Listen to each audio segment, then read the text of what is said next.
Apakah hukum membuat ayat Yasin dengan hanya mengalunkan bacaan Yasin yang dirakamkan di radio saja?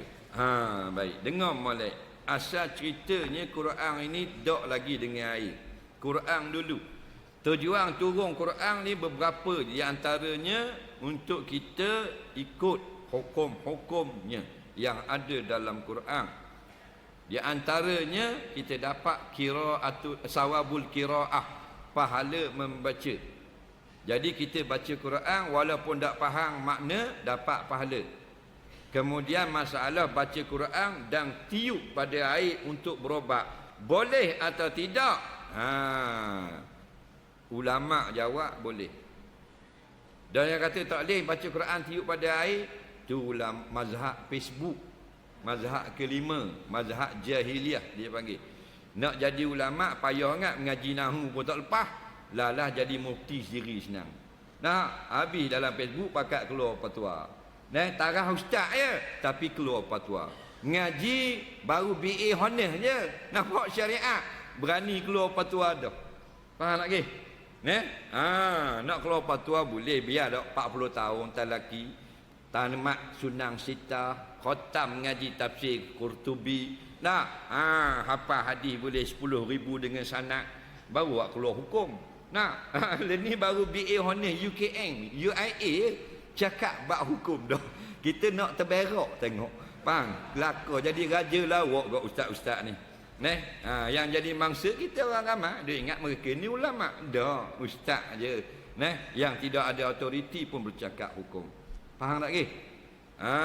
Jadi baca Yasin boleh tiup air. Bacalah mana-mana ayat, mu nak tiup ke muka orang sakit, tiup di tapak tangan, boleh berlaku. Kalau orang kata main tiup-tiup ni bid'ah, nampak? Maka tak boleh pakai orang tu. Kalau ada ustaz mari ngajar kita, dia kata siapa baca Quran tiup di tapak tangan ke tiup di air perubatan itu sesat, ambil ustaz tu rendang dalam kolah masjid. Faham tak? Jangan bagi mengajar lagi. Nampak? Bagi dia lastik, suruh belajar lastik burung dulu. Pandai-pandai nak mengajar dah ni. Faham tak ke? Nabi pesan kepada umat dia, kalau kita malam-malam nak tidur, faham? Baca 3 kul. Jangan tanya sahih tak sahih, mari kepala aku siku dengan siku aku. Faham lagi? Dia cakap dia sahih ke tak tu? Dia tak gamuk tanya sahih ke tak. Tak payah. Mu cari sendiri dah, mu pandai sangat. Faham? Nabi kata nak tidur baca 3 kul. Lepas tu tiup di tapak tangan. Betul tak?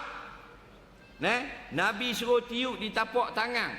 Lepas tu sapu seluruh badan sebelum tidur, sebagai pelindung daripada buatan jahat orang. Kita panggil sihir lah. Faham tak ke? Sebab kita tidur, kalau kita duduk dalam keadaan jaga, boleh lawan musuh. Orang mari depan sama depan, kita boleh gocoh. Awak kalau orang mari seorang depan, boleh tak gocoh? Boleh tak? Orang nak katok dengan kayu, boleh kita elok.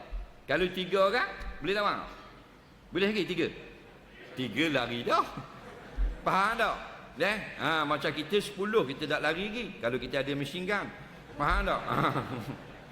Tapi kalau kita tidur, tak boleh nak lawan. Walaupun kita guru silat lincah, guru silat gayung, guru taekwondo, aikido, karate do, tak ada kira. Dalam tidur orang hantar dengan sihir, berat nanang kita.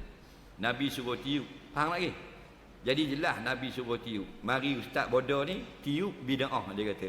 Faham tak? Tu kata gaduh nak mengajar. Tengok orang popular, dia nak popular kau. Tengok orang masuk TV, nak masuk TV. Lepas tu habis lerok tabuk, habis hukum. Tak ada masalah. Baca mana-mana ayat Quran boleh tiup. Imam Qurtubi kata, kalau nak lembutkan hati anak-anak, hati suami, faham? Pak bekeng, baca surah Yasin. Niat lembutkan hati suami, isteri baca. Ni Imam Qurtubi. Bukan driver kereta pebek sapu. Faham tak? Imam Qurtubi, kalau tak kenal, berat nanang. Tokoh tafsir Quran yang terbilang. Baca mana-mana, bini baca surah Yasin, niat lembutkan hati suami, habis Yasin, tiup di air, beri minum ke laki dia. Faham? Tapi janganlah salah niat. Biarlah lembutkan hati, jangan lembutkan pergerakan suami. Mana salah niat ni, laki jadi lembut, jadi gitu. Faham balik awal mu. Jadi boleh, tak ada masalah. Cuma dia ambil ni, dia ambil kaset saja bagi pasang di air. Tidak sama dengan bacaan orang. Adapun kaset bukan jenis bacakan pada air. Bacakan pada air ini Nabi kata kamu bacakan. Bila kamu bacakan, mana orang hidup. Ulama hanya mengatakan kalau kita duduk saja, kita pasang kaset orang mengaji, kita tak mengaji, lebih baik daripada orang menyanyi. Dapat pahala tak? Dapat pahala juga kerana memperdengarkan walaupun dengan kaset atau CD. Tapi sama tak dengan kita yang baca? Tak sama. Faham tak ke? Jadi hati-hati bab-bab tiup-tiup di air ni. Kadang-kadang tulis di botol bacaan Quran 30 juzuk. Air sepatutnya RM1.50 jadi RM8. Betul tak? Akhir-akhirnya tak baca pun ada. Label saja baca, air tak baca pun. Menipu atas darat kering. Betul tak? Maka yang jadi terfitnahnya, agama Islam dipandang rendah. Walaupun asal benda tu dibolehkan, faham? Akhirnya jadi bisnes. Tak molek.